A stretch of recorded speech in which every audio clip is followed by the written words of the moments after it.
Welcome to today's webinar. The topic today is lateral stability with timber shear walls in RFEM 6. My name is Andreas Hörold. I'm responsible for marketing and public relations in the company Dlubal Software. For instance, the German and English webinars, technical content of the website, newsletters, customer projects, and so on. I will be the moderator today and I will answer your questions during the webinar.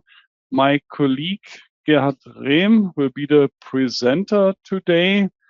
He's the main responsible person for the development of the timber design and multi-layer surfaces add-ons. You can ask questions when you click at the button with the question mark, then enter your question in that field, press send, and I will receive your questions, and I will answer you. The other way is to watch the entire webinar and then write an email to info@dlubal.com. Okay, that's for the moment all from my side. I hand over to Gerhard. Gerhard, you can start. Okay, thank you, Andreas, and a warm welcome from my side as well to today's webinar about lateral stability with timber shear walls in RFEM 6. On the first slide, you see the content for today's webinar. In the beginning, we check out a few theoretical things before we compare some common stiffening method with our FEA approach in RFEM 6. Next step is the design of timber shear walls, but this has not a main focus today. We talked about timber shear walls and its design already in a previous webinar. And then at the end, we will take care of effects of wall openings and walls with different stiffness on lateral stability before we end the session with an outlook. Okay, so I talked about this previous webinar. So when we go to our website, dlubal.com, then go to news, go to webinars, and then you can search for, or you can activate some filters, complete it in English. And then maybe it's first to, activate the checkbox for Eurocode 5. And you will see all timber related webinars, what we did in the past. And here is this webinar, what I'm talking about. So here I have showed and demonstrated everything about the timber shear walls in RFEM. I show how to create the shear walls, show how we define everything and so on in detail. So I will skip this part today. I will not spend so much focus on how to create the walls. I assume that, you have watched it already, and if not, you can do it afterwards. Okay, then let's go back.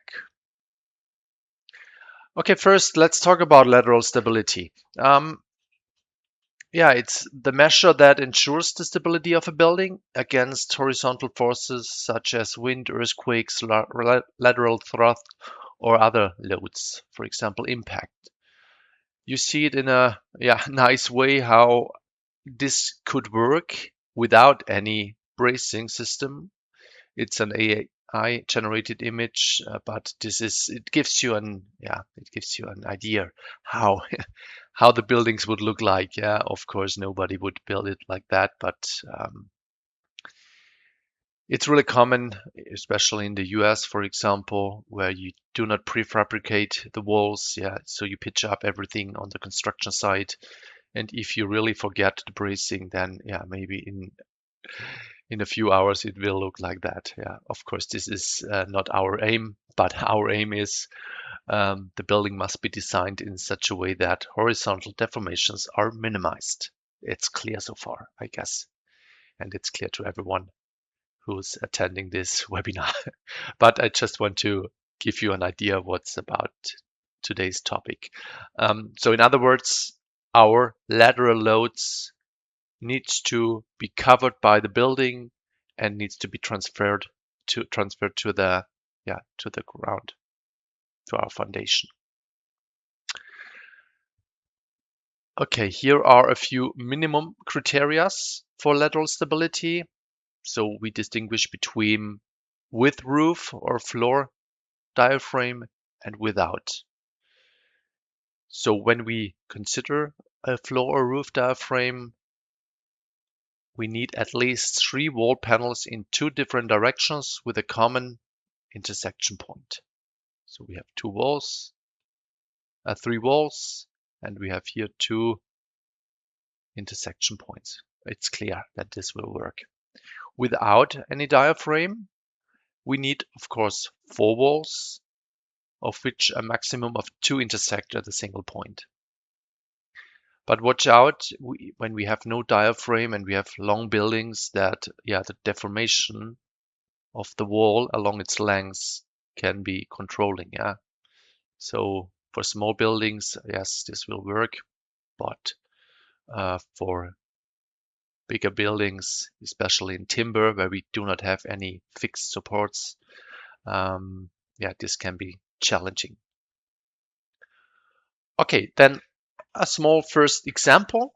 It's about a carport with a roof diaphragm.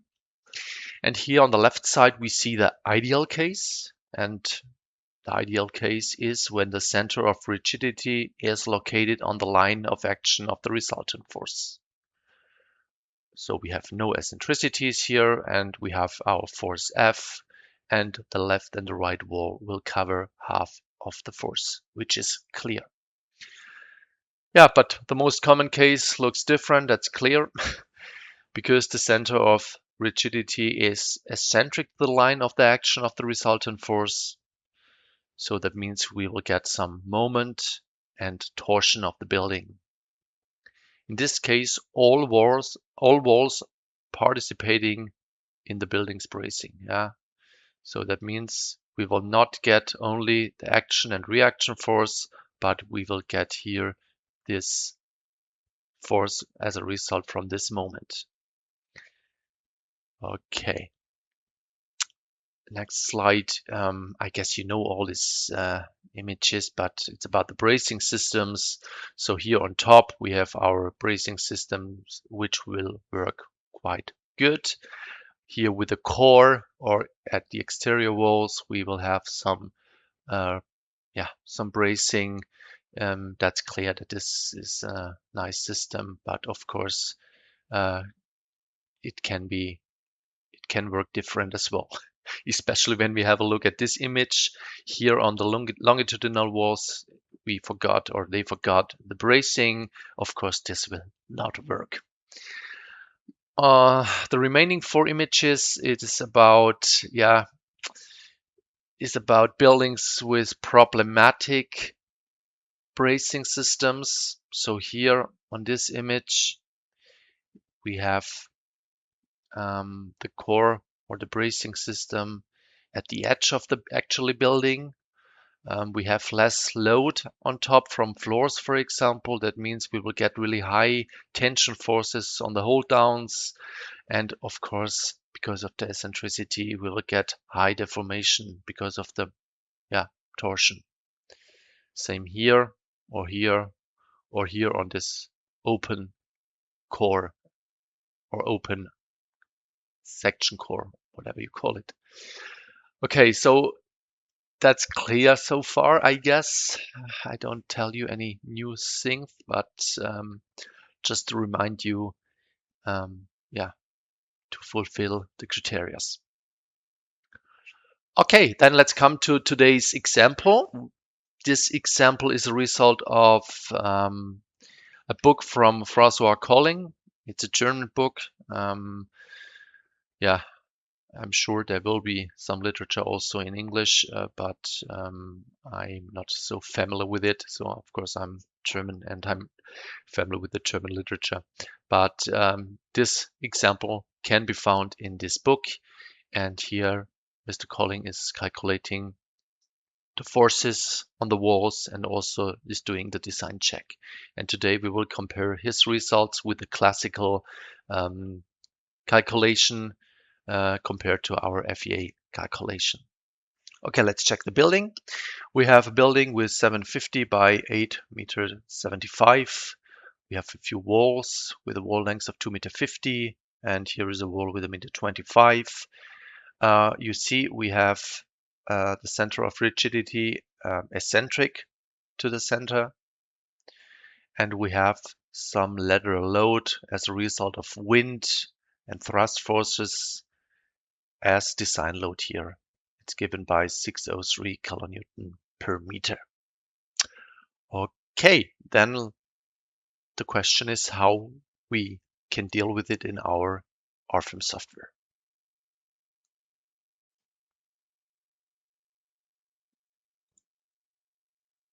Okay, so the question is how can we perform such a bracing calculation using frame analysis program or FEA program?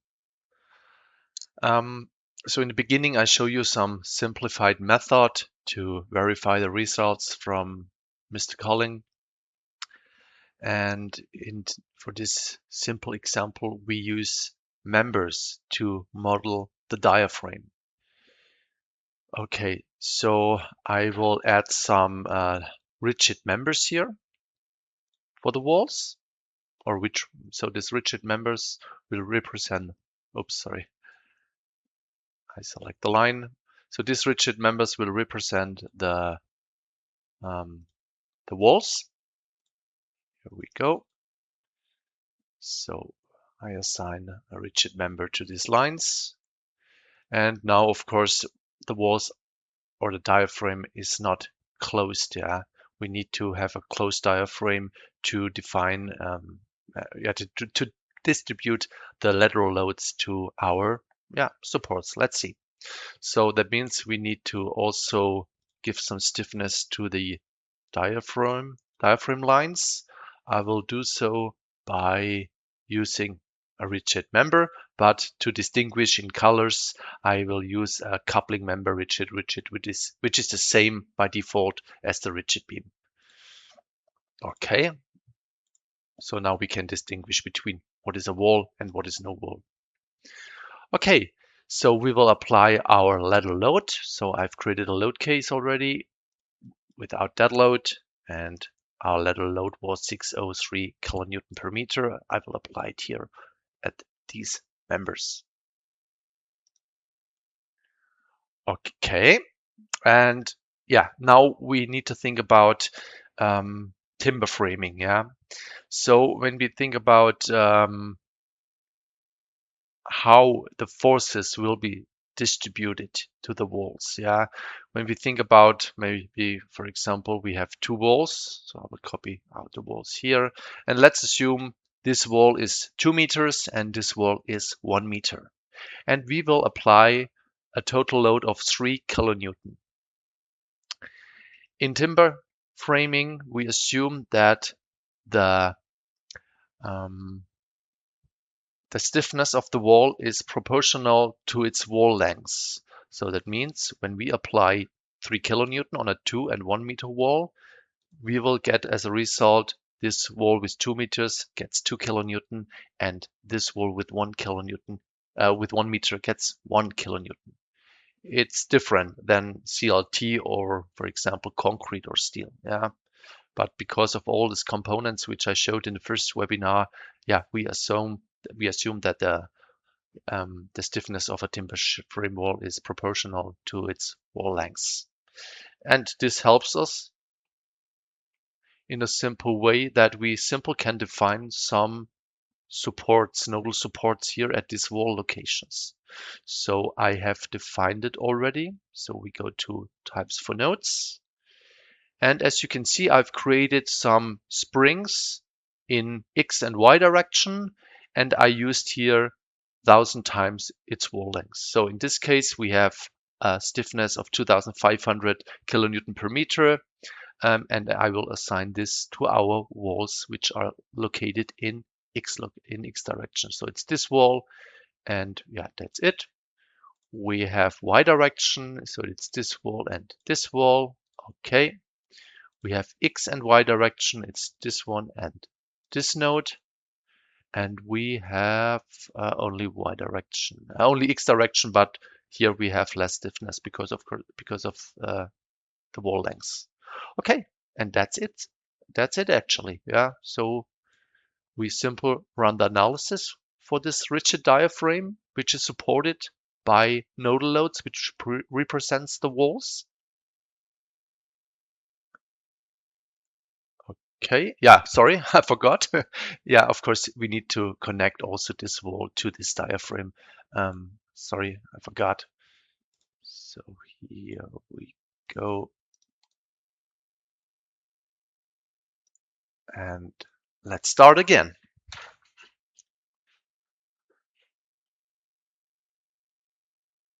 So the result should be, of course, nodal forces. Let's check these nodal forces.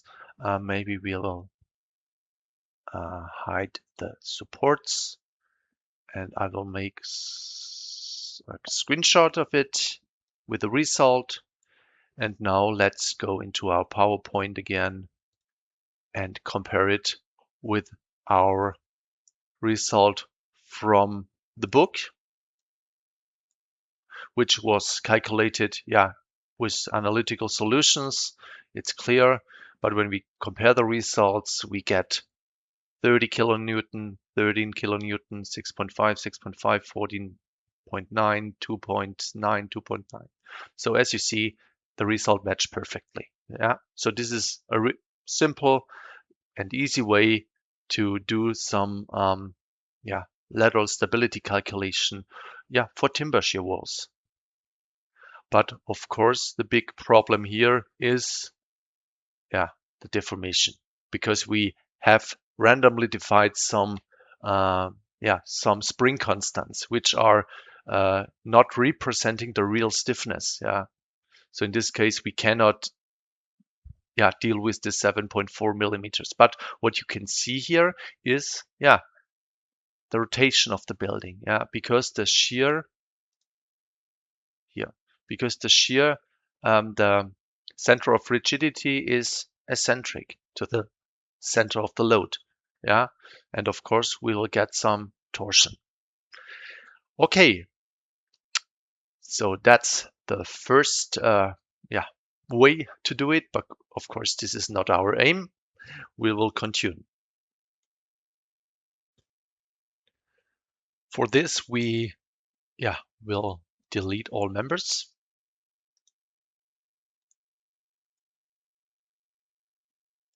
Here we go. We don't need this line, and we also do not need this node here. Okay, and of course it would be nice to see any 3D graphics of the building. Of course, this can be also be done by some members and effective stiffness of the members. So this is also a common case. We will not use any members today, but we will use surfaces. Okay, so to distribute our load, so maybe we can define a new load, in this case a new line load 603 to all these lines. Okay, of course, first I need to define some diaphragm. In this case, I will deal with surfaces. So in this diaphragm should distribute the forces to my walls. In the classical hand calculation, you assume a rigid diaphragm without any bending stiffness. And the same I will do in RFEM. So I create a new thickness. And to do so, I will use a thickness type stiffness matrix. We need to define some bulk density, but we don't care about that load at the moment. So it means we need to fill the stiffness matrix elements. So bending stiffness in x direction, I cannot leave it as 0 because we need to define it in a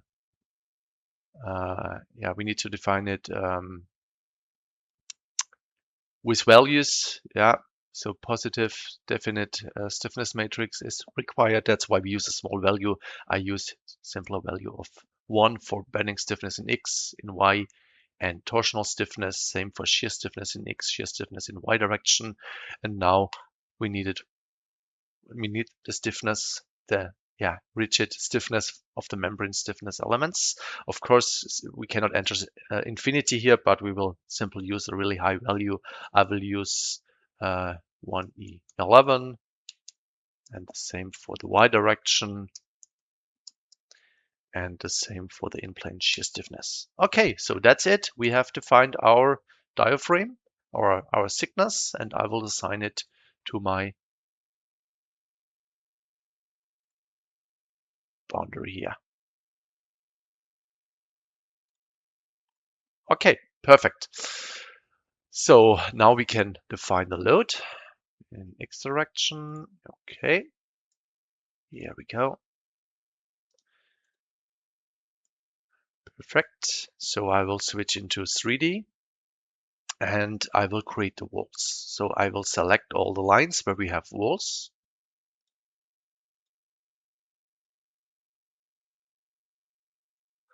Right click, extrude into line into surfaces. So we need a new thickness. So I will use stiffness matrix here as well. Okay, I cannot leave it. I want to rename it. So here we say walls. And for the walls, we do the same, or maybe it's easier to simply copy this one. And then, so this is the diaphragm. And these are the walls. Okay. So for the walls, we will do exactly the same. The only thing what we need to change a bit because of numerical issues, we need to reduce the stiffness of the walls. We don't care about the stiffness of the walls for now. Yeah. So we simply use in this case E1E and 6. Yeah. So it's a kind of stiffness. It's not really high. It's not less. So it's something in between. I don't care about at the moment. Yeah. So, okay. And we extrude it in C direction by, 2.70 meters. Okay. Yeah. And that's it. So what we will do now is we will apply some nodal support, line supports. Here we go. And that's it. We run the analysis.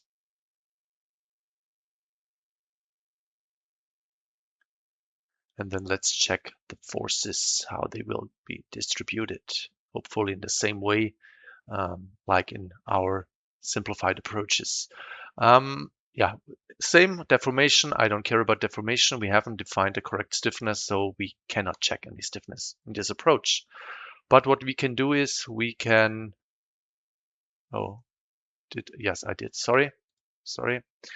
I have not deleted the nodal supports here on top. Nodal supports, delete assignment, yes, okay. And of course, I expect the same results in this case, like for, the simplified methods. Okay, so what we can do, it's already defined. I did check the actual distribution, so that's why I've activated this actual distribution of the support forces. I activated simple the info and check only the sum, and then you will see, or you will get directly this plot here. So maybe I can switch off types for lines, and we will do the screenshot again. Okay, go here to our slides, and then you will see directly perfect. Yeah, it fits nearly perfectly. Of course, there will be some difference in the second decimal place, but we don't care about. Yeah, so it's clear. But it looks good. So in a nice and simple way, we get our forces for the design of the timber shear walls. Okay, but would be nice to also see the deformation. Yeah, as I mentioned already, here we cannot check any deformation. This will not help. Yeah. So what can be done, or what is done in the past? Yeah, in the past it's still used, but you can calculate the stiffness of each wall by this mentioned component. So I've mentioned it already in my first webinar, where we have different parts of the deformation, yeah. And based on that information, sorry, it's in German from an Excel sheet, we get, as a result, we get the stiffness, yeah. And of course, all walls have the same length with 2.50 meters, and therefore all walls will get the same stiffness. Of course, not wall A2. Wall A2 is only 1.25 meters and has a bit less stiffness. So we will deal with that. That means we will simply create a copy for comparison. Okay, create a copy. And now I will check out the stiffness again.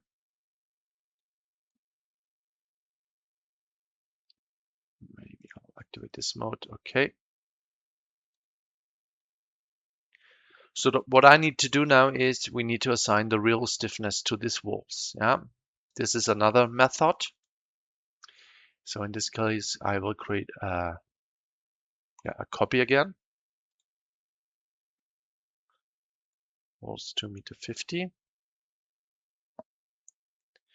And what we need to change is we need to change the D88 stiffness matrix element, which is the in-plane shear stiffness, and the value was 1831.79 for 2.50 meters long wall, and again a copy with the 1.25 meters long wall.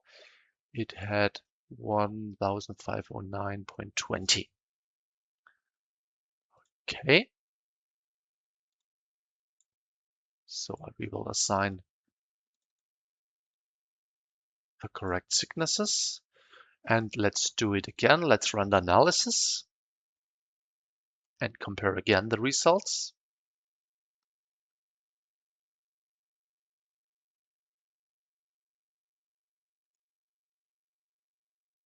Okay, let's check the forces. Okay, what's happening? We get nearly the same values like for our simplified approach. Yeah, of course, the wall is a bit weaker than, so it's weaker than the other walls. Therefore, the forces will get distributed more to the center wall here.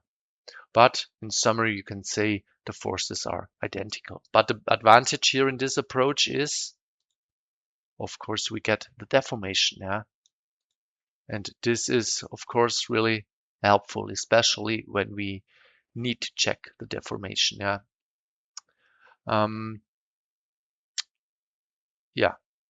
But what is the problem, or what is now the problem with this approach? When we go to PowerPoint again and we do some comparison of the calculation methods. So when we check the construction, for example, regular floor plan across all floors, this can be done with all approaches. Yeah.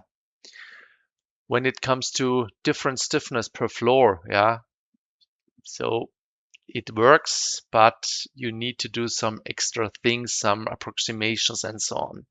With FEA approach, this all works fine. With FEA approach, I mean when we use an approach where we do not calculate effective stiffness, what I did before in this example. This is our beam panel FEA approach. For example, okay, not so common in timber construction when you have rigid columns. Yeah, challenging to consider this in the classical FEA, in the classical calculation method.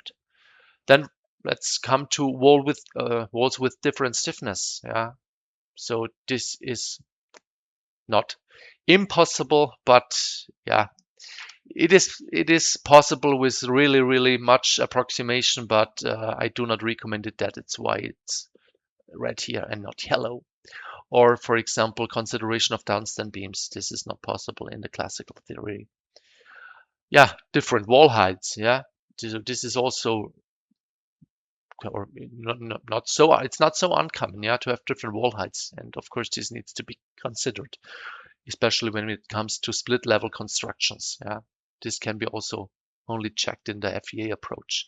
Then the most important thing for me, walls with openings. We will come to this later. Yeah, in the classical theory, we cannot consider openings. Also, nonlinear effects are possible in the FE approach. So when we think about the US standards, they use nonlinear slip curves. So I hope we will get some nonlinear slip curves in the Eurocode as well at some point. Or when the diaphragms has different stiffness, for example, or different parts with different stiffness, this can be checked only with the FEA approach. And also the interaction between walls, corner or T-joints. Okay, so that's why we have our beam panel approach, and we will compare now the approach with the classical approach. Maybe one thing before we go to the beam panel, I want to show you something about our building model add-on, sorry. As you know, maybe we have this building model add-on. For this one story, maybe it's not worth to activate it, but of course for multi-story buildings, this will help you a lot. We can also combine it with the beam panels afterwards. But I want to show you is how to create here the stories. So I will do so. So the first story was at top 0 C direct location, and here it's 2.70 meters, and here we use a rigid diaphragm. So with the building model add-on, we will not do this classical 3D calculation, but we will distribute the forces here via this rigid links. And the advantage of this method is mainly with multi-stories, but for our demand, we want to check and prove the center of rigidity. So we check according to our book, it's at a location 2.81 meters and 3.39 meters. And when we go to the calculation here and we check the results of the building add-on, here we see the center of rigidity at 2.81 meters and 3.39 meters here at this location. Now, where is it? Here we go. So this has been proved as well. Okay, good. Then let's go back. We don't need this building add-on, and we also do not this approach with the rigid walls, but we keep this one here with the defined stiffness from this Excel sheet. Okay, so let's create another copy, and now we will check out our approach, and we will see the advantages afterwards. Okay, so to do so, simple select all walls, and now create a new thickness. You can create here the beam panel, and you can define all your studs, your sheathing, your fasteners, and so on. I will not do it today. I simply use my template. So I've saved the template already. I load this template, beam panel 6x12, 18mm OSB. Click OK, and all data was overtaken. Okay.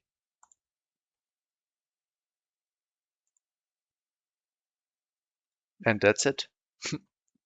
So we run the analysis here again.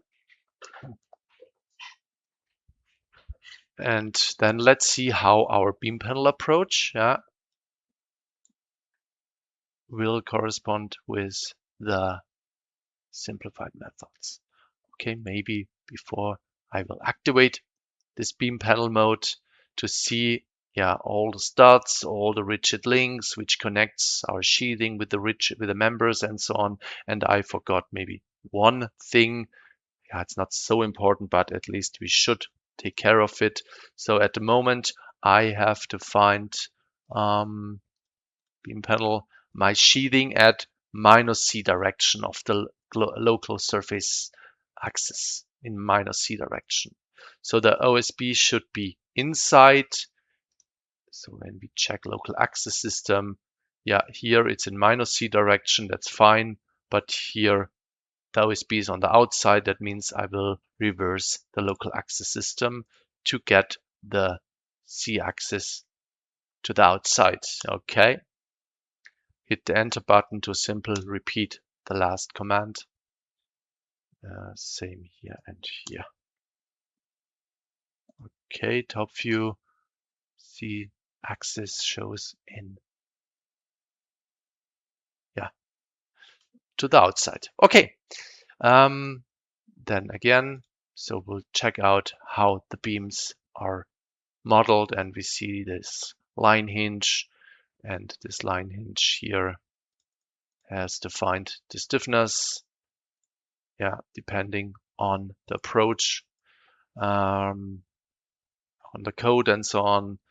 And yeah, that's it. So let's run the analysis again and check out and compare the results. So everything is inside RFEM. We don't have to use any Excel spreadsheets and so on to calculate some effective stiffness.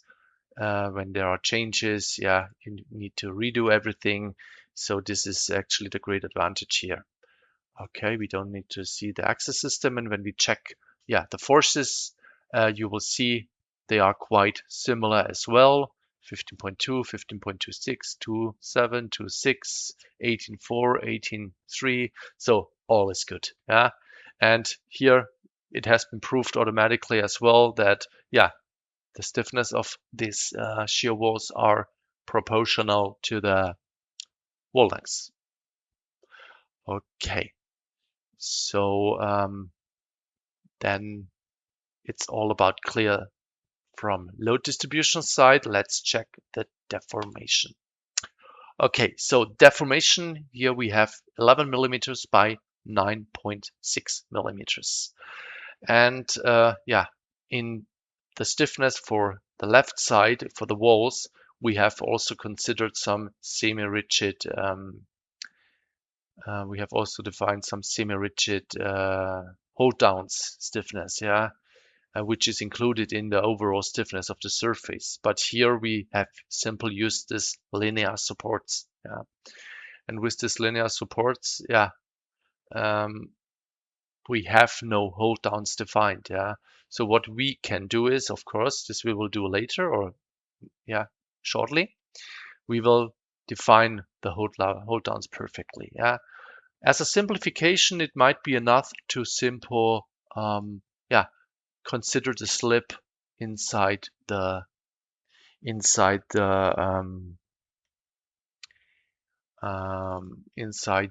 line supports, yeah.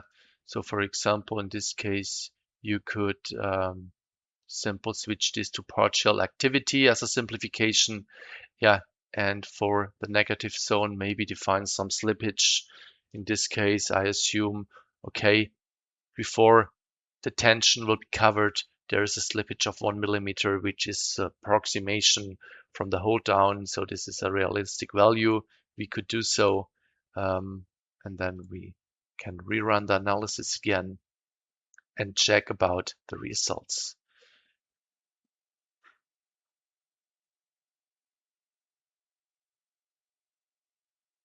Of course, now it's a nonlinear analysis. And yeah, that's always maybe a small issue because we have used the slippage with really hard branch. So maybe we should soften the branch a bit by defining some diaphragm. So I see it's not really converging. Maybe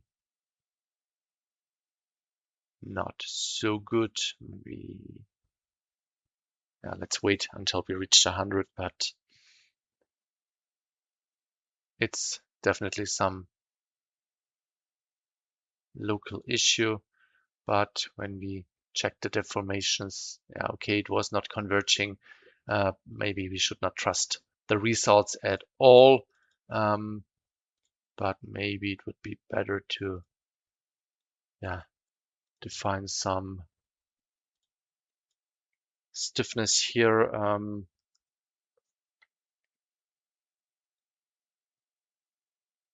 Yeah, to get a softer branch.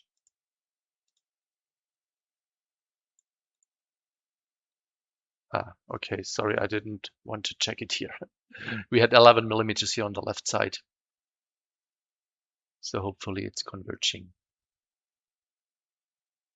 quicker and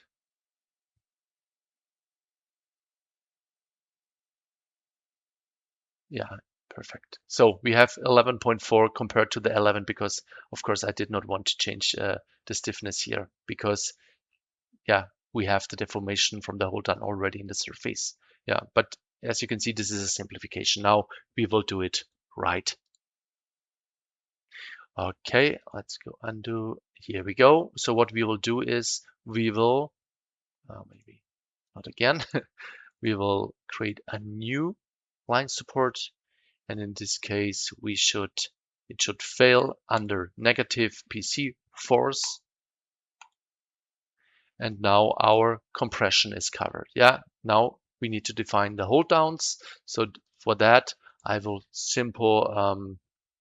create a visibility of members with specific material. Here we go. And we get rid of this rigid links. I will select all edge studs. Here we go. So in the future, there will be a function which automatically creates these hold downs, but at the moment we need to do it manually. Okay, and now I will create a new nodal support, and we take care only about the tension force. So we will let the support fail in positive direction, and we will have a stiffness of it was 20,713 kilonewton per meter. Okay, and now we will assign this to our bottom nodes, not to the top one. Okay, so that's it. Let's run the analysis again and check the results.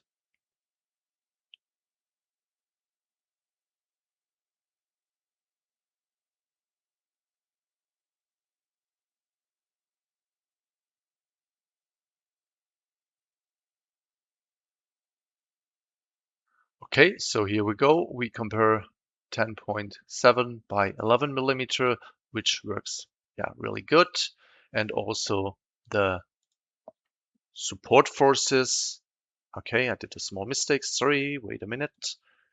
I did not set it to local axis system, but global. We should do local axis system to see the reaction along its line and not according to the global axis system. Again. And then let's compare the results. Here we go. Okay, so we get 13.5, 13.5. So it matches perfectly. Yeah, of course, this is a simple structure. Yeah, without any special things like openings and so on. Yeah, I would expect to get exactly the same results. Yeah, but here everything stays inside RFEM and not with some Excel spreadsheets and so on. Okay, so here we have deformations, we have checked the support reaction. Yeah, all is good so far. What we didn't check is we didn't compare the beam panel design or the shear wall design actually. For that, I will go, or maybe let's check first the anchor forces. So I will deactivate the deformation and I will activate the nodal support in C direction. And so maybe we can do it by using some generated visibilities. In this case, I want to check nodes with supports and lines. Sorry, here we go with supports. Here we go. Okay, no types and no lines. Okay, so and here you see we have our forces to design our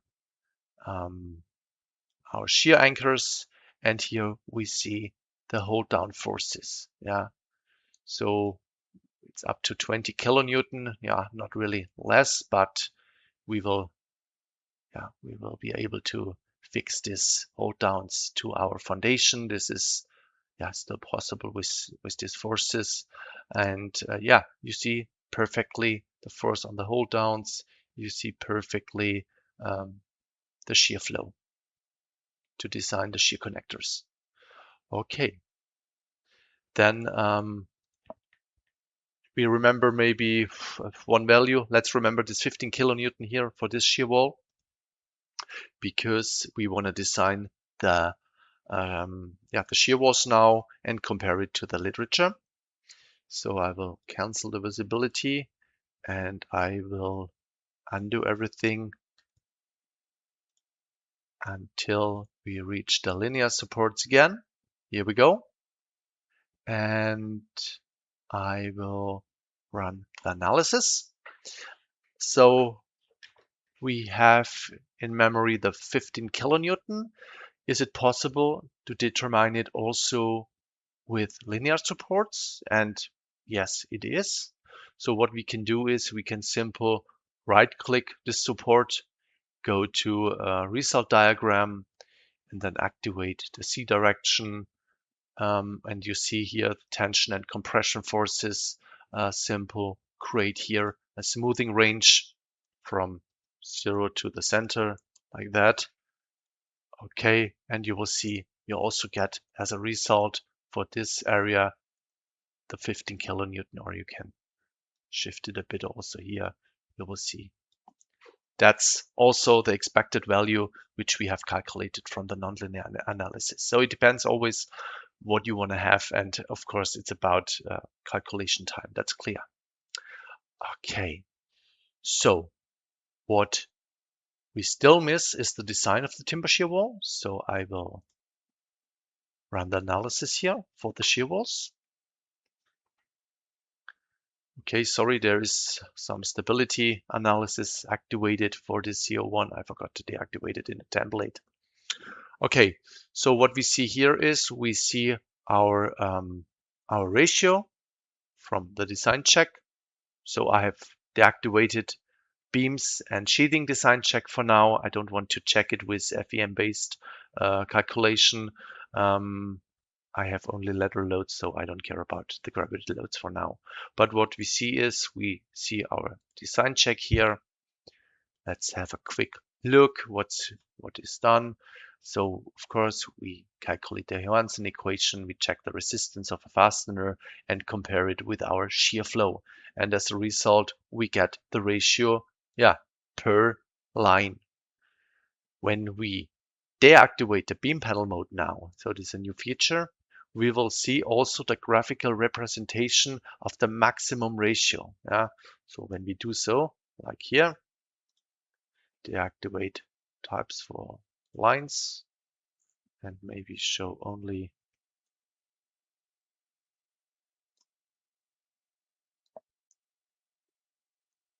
come on.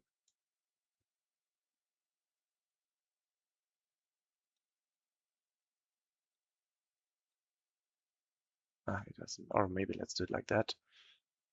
I will hide the lines. Yeah, okay, doesn't matter. Okay, good, but let's make some screenshot again and go to our presentation. I will insert here my screenshot and then let's compare. So these are the results here on the left hand side from the book. So we compare the ratio 84 by 88, 60 by 64, 65 by 58. Yeah, nearly 70 by 73, 13, 13. So of course, it's not perfectly the same numbers, but you see it is exactly, or in terms of FEA approach, we get exactly the same results. Of course, the results are not perfectly the same because in the distribution here in this classical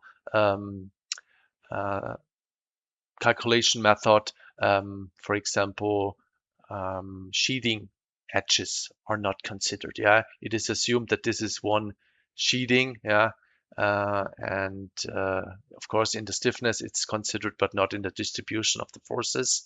So, and that's why we get different, a bit different results, but it's still absolutely fine and okay. Okay, so this is yeah, another step, and we will come now to the end by comparing the results when we have some openings. For that, we will switch into our RFEM again, and I'm just thinking what we should compare. Yeah, maybe it's enough to check only this one here. Here we go. We delete this, and we will create a copy of this one.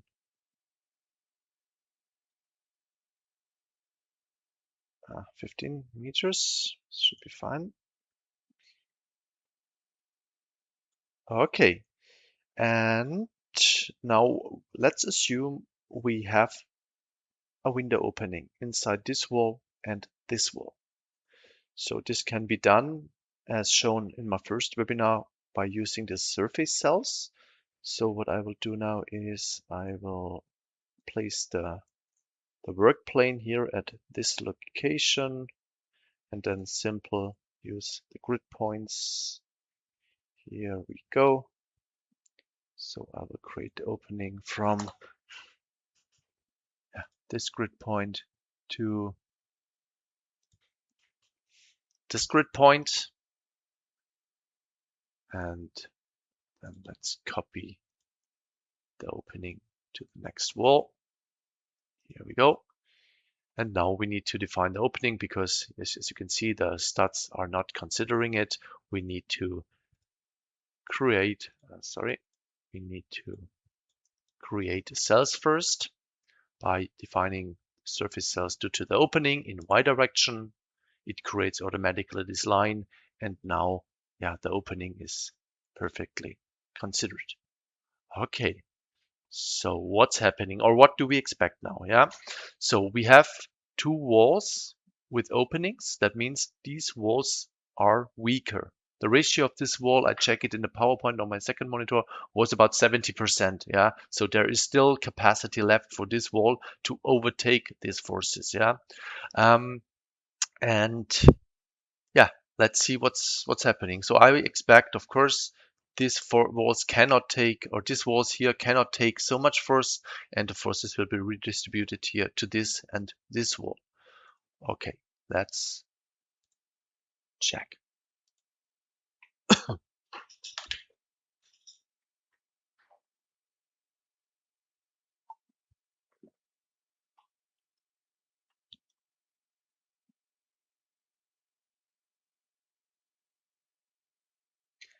Okay, let's check top view.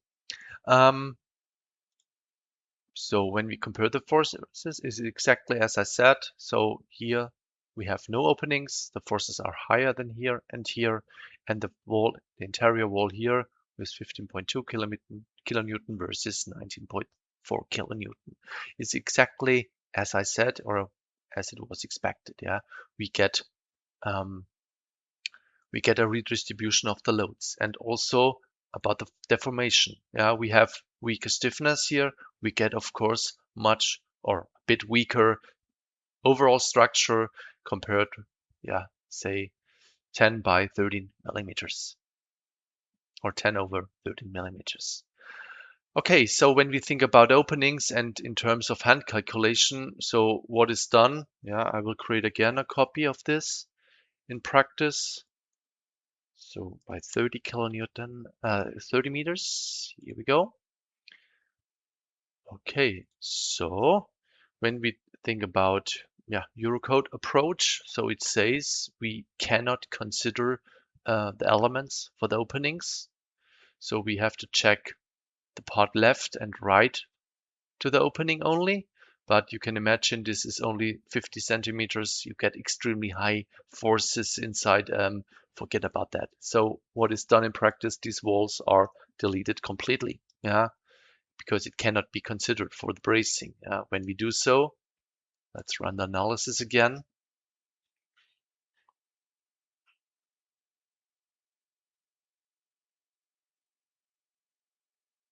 Of course, the deformation should be much, much higher now because we miss a lot of stiffness. We had 25 kilonewton on both walls.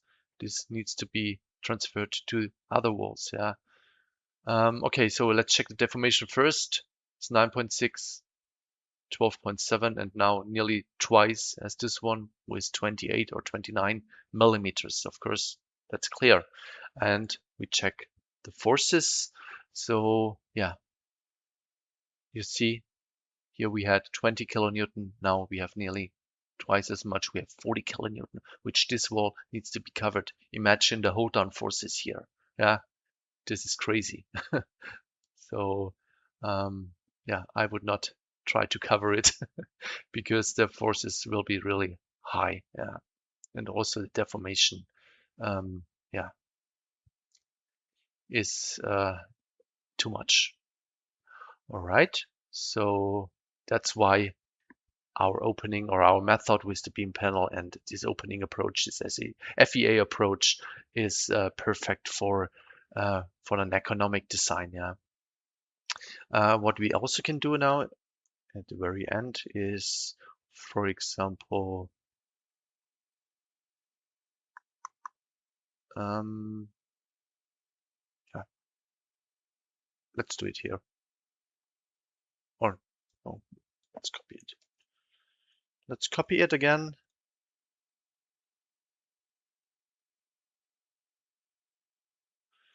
And we think about to add some additional sheeting here on the other side. So what I will do is I will copy the beam panel 5 and I will assign another sheeting on this opposite side.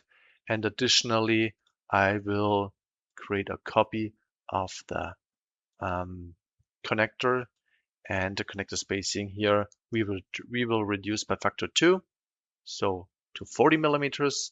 So now we have created a much stiffer wall here at this location.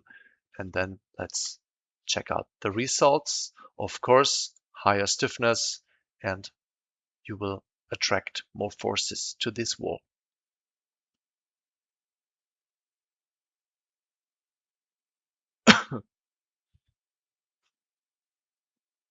Okay, so let's check the forces again. Yeah. Oh shit, yeah. Sorry. I forgot to assign the new thickness type to this wall. Okay, last calculation for today.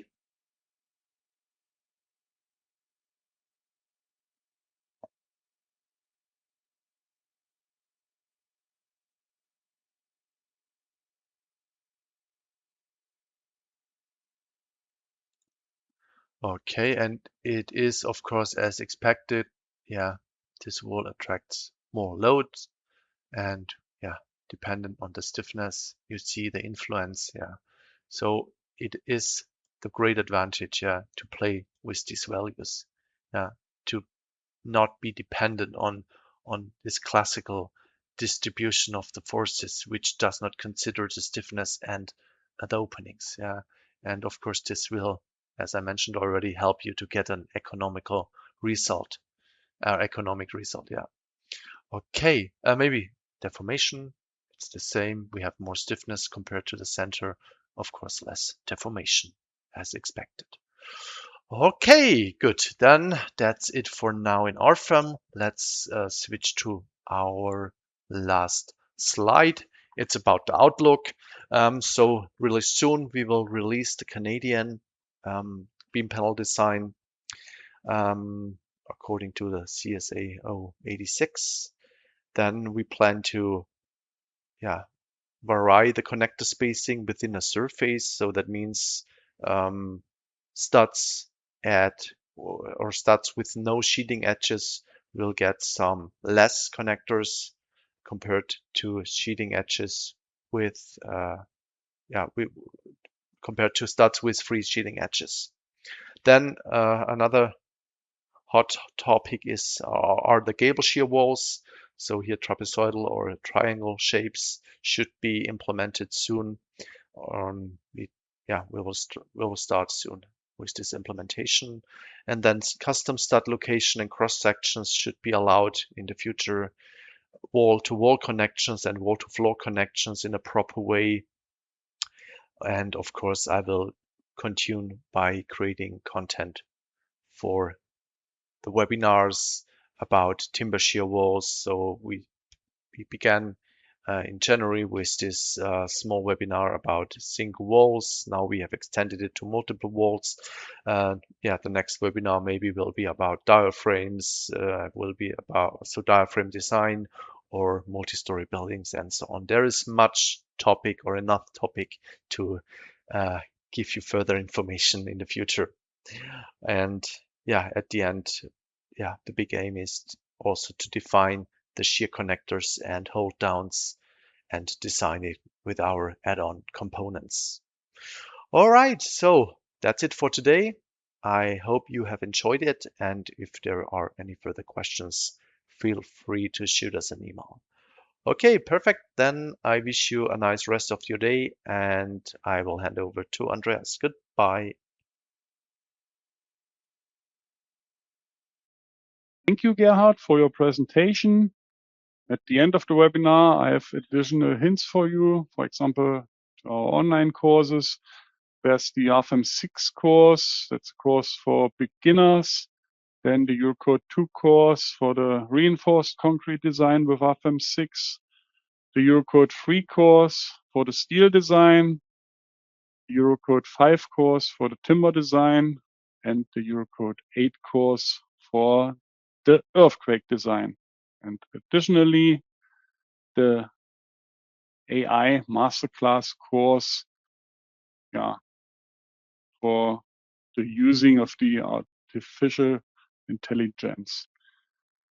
You can find more information and prices when you click at the links here or scan the QR codes. You can get an RFEM or Eurocode course for free when you submit your customer project, and when we have published it, you can submit your files when you scan the QR code or click at the link here. Also hint to our free online services. Whereas, for example, the Dlubal community, you can ask questions there, and our support team or our users will answer you. You can determine wind, snow, and earthquake loads with the GeoZone tool. You can determine cross-section properties. You can download 3D models, for example, as a template for your project. And you can download the free trial versions of RFEM 6, RStab 9, RWind 3, or RSection. You can find more information on our website, dlubal.com, for example, the recorded webinars, knowledge base articles. You can ask our AI assistant, Mia, all the time, 24/7. Just try it. Okay, that should be also all from my side. I thank you for your attention. Thanks again, Gerhard, for your presentation. I hope we meet each other in a future webinar. See you then. Bye-bye.